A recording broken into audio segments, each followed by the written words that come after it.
Hello दोस्तों, आज हम बात करेंगे फ्रांस देश के बारे में। दोस्तों, फ्रांस की संस्कृति, ऐतिहासिक धरोहर और पर्यटन स्थल हमेशा से ही दुनिया भर के लोगों के आकर्षण का केंद्र रहा है। यहाँ के फैशन, संगीत, साहित्य, कला और भोजन विश्व भर में प्रसिद्ध है। दोस्तों, यही कारण है कि आज यह देश पूरी दुनिया में सबसे ज़्यादा घूमने वाला देश बन चुका है।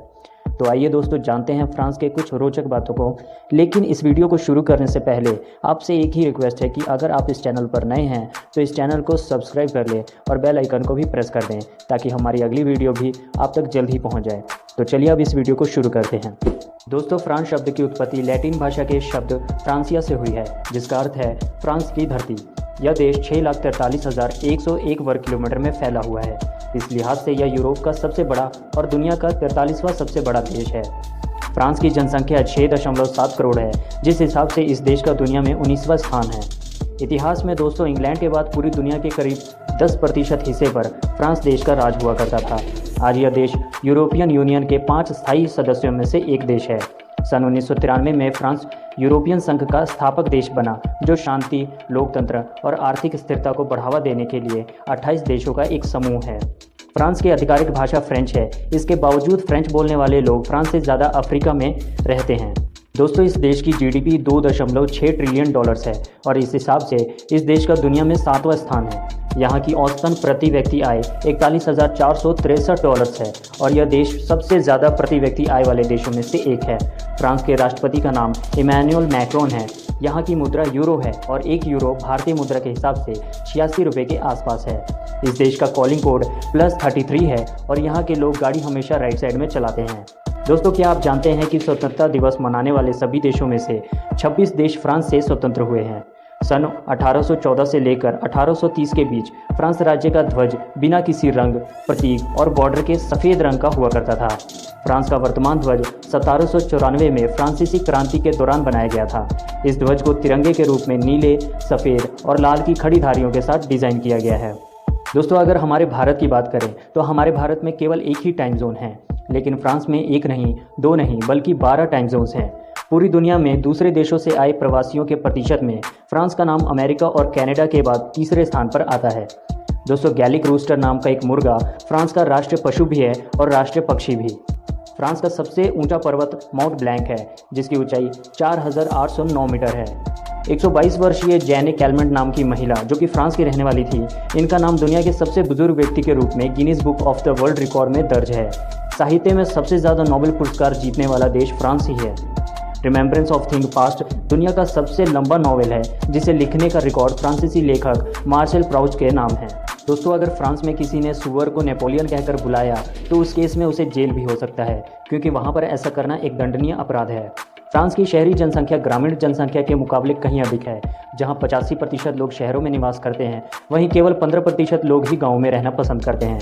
दोस्तों, इस देश में धर्म के प्रति आस्था रखने वालों की संख्या बेहद कम है। यहाँ के कुल आबादी का केवल 8% हिस्सा ही किसी धर्म को मानता है। फ्रांस की सरकार ऐसे माता पिताओं को पुरस्कार देकर सम्मानित करती है जिन्होंने अपने बच्चे को अच्छा पालन पोषण करके और अच्छे संस्कार दे करके बड़ा किया हो। दोस्तों, फ्रांस परमाणु परीक्षण करने वाला चौथा देश है। अमेरिका, रूस और इंग्लैंड के बाद फ्रांस ने परमाणु परीक्षण 1960 में किया था। आज के समय में शादियों पर सफ़ेद रंग का सूट पहनने का प्रचलन लगभग आपने सभी देशों में देखा होगा, लेकिन फ्रांस में यह परंपरा सन 1499 ईस्वी से चली आ रही है। फ्रांस में स्थित एक लॉवर म्यूजियम है, जो दुनिया भर के सबसे ज़्यादा पर्यटकों को आकर्षित करता है। इसमें फ्रांस की ऐतिहासिक धरोहर रखी हुई है, जिसमें विश्व प्रसिद्ध मोनालिसा पेंटिंग भी शामिल है। यह दुनिया का सबसे ज़्यादा विजिट किए जाने वाला संग्रहालय है। यहाँ आने वाले पर्यटकों की संख्या हर साल 90 लाख से भी ज़्यादा है। दोस्तों, स्टैचू ऑफ लिबर्टी फ्रांस के लोगों द्वारा संयुक्त राज्य अमेरिका को एक उपहार के स्वरूप में दिया गया था। यह गुस्ताव एफिल द्वारा निर्मित किया गया था, जिसने एफिल टावर का निर्माण भी किया था और उनके ही नाम पर इस टावर का नाम भी रखा गया। एफिल टावर दुनिया भर में मशहूर होने के बाद भी पेरिस शहर का सबसे ज़्यादा देखे जाने वाला स्मारक नहीं है, बल्कि यह सम्मान तो पेरिस में स्थित कैथेड्रल नोट्रे डेम को जाता है। पेरिस शहर में एक ऐसा बिंदु है जहां से फ्रांस की सभी सड़कों की दूरी नापी जा सकती है। इस बिंदु का नाम 0 पॉइंट है। दोस्तों, सबसे हैरानी की बात तो यह है कि भारी ट्रैफिक होने के बावजूद भी पूरे पेरिस शहर में मात्र एक ही स्टॉप साइन का बोर्ड है। यूरोप में सबसे अच्छा सैन्य रिकॉर्ड फ्रांस की सेना का है। 387 बीसी के बाद से लड़ी गई 168 लड़ाइयों में से फ्रांस ने 109 में जीत हासिल की है और 49 में हार। 10 लड़ाइयाँ बेनतीजा रही हैं। 2 अगस्त 1830 में लुई एटोनी नाम के व्यक्ति को 20 मिनट के लिए फ्रांस का राजा बनाया गया था, क्योंकि उन्होंने महज 20 मिनट के बाद ही अपने पद का त्याग कर दिया था। दोस्तों, फ्रांस की एक बात बहुत अच्छी है कि यहाँ के होटलों में बचे हुए खाने को फेंकना इस देश में अपराध माना जाता है, बल्कि बचे हुए खाने को तो यहाँ पर दान किया जाता है।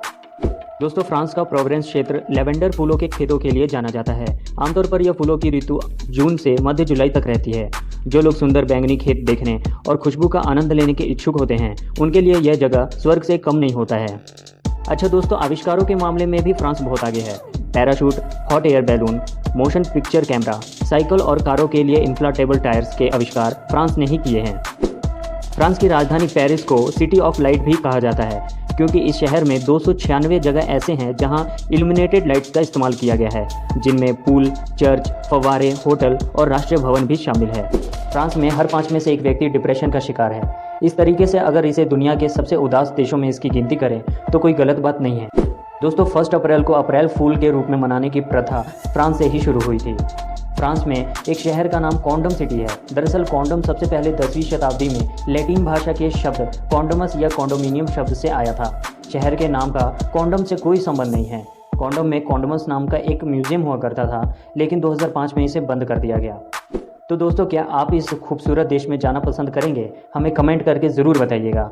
इसी के साथ अगर आपको ये वीडियो अच्छी लगी हो तो एक लाइक भी ज़रूर कीजिएगा।